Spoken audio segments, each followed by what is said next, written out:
அண்மையில ஒரு மாசத்துக்கு மீதி நினைக்கிறேன், அவர் நான் மனம் திறந்து பேட்டி கொடுப்பார்.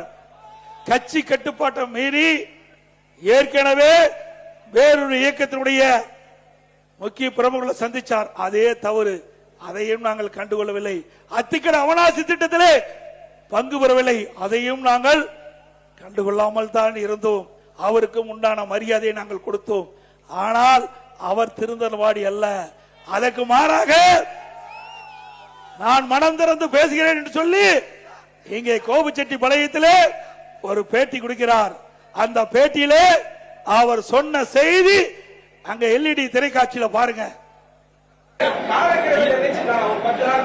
10 நாள் என்னுடைய கருத்தை பிரதிபலித்திருக்கிறேன். இதற்கு ஒரு காலக்கெடு வைத்திருக்கிறேன். ஆக கெடு விதித்திருக்கிறார். 10 நாள்ல எடப்பாடி பழனிசாமி இந்த இணைப்பை முன்னிறுத்தல் என்றால் நானே முன்னிருந்து நிறுத்துவேன் என்று தலைமைக்கு எச்சரிக்கை கொடுக்கின்றார். அப்படிப்பட்டவரை நாங்கள் எப்படி இயக்கத்திலே தொடர முடியும்? அப்படிப்பட்டவரை எப்படி இயக்கத்திலே தொடர்வதற்கு தலைமை அனுமதிக்கும் என்பதை எண்ணிப்பார்கள். மூத்த தலைமை கழக நிர்வாகிகளோடு கலந்து ஆலோசித்து தலைமைக்கு எதிராக பொது வெளியிலே பேட்டி கொடுத்ததுனால அவர் பதவியை விடுவித்தோம். அப்பொழுதாவது திருந்துவார் என்று பார்த்தோம். அப்பொழுதும் திருந்தவாடி அல்ல.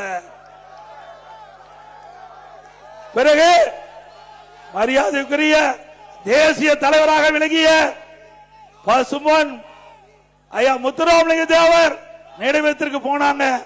அங்க போகும்போது அனைத்து இந்திய அண்ணா திராவிட முன்னேற்ற கழக அடிப்படை உறுப்பிலிருந்து நீக்கப்பட்டவரோடு எந்த தொடர்பு வைத்துக் கொள்ளக்கூடாது என்று பொதுக்குழுவில் நிறைவேற்றப்பட்டு தீர்மானிக்கப்பட்டிருக்கிறது.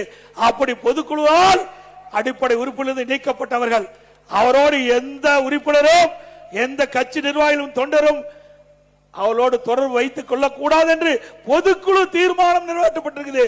அப்படி இருக்கின்ற பொழுது அந்த பொதுக்குழு தீர்மானத்திற்கு எதிராக அவர் நீக்கப்பட்டவரோடு அந்த நினைவிடத்துக்கு செல்கிறார். பிறகு வேறு என்ன செய்ய முடியும்?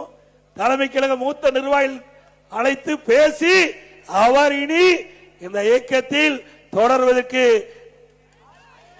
லாயக்கற்றவர். அதனால அவர் அடிப்படை உறுப்பினர் நீக்கி இருக்கிறோம்.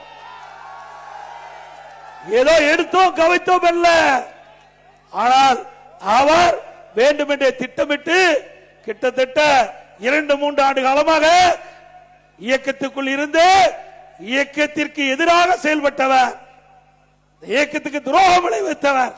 அதனாலதான் அவர் இன்றைக்கு அந்த அதிமுக நீக்கப்பட்டிருக்கின்றார்.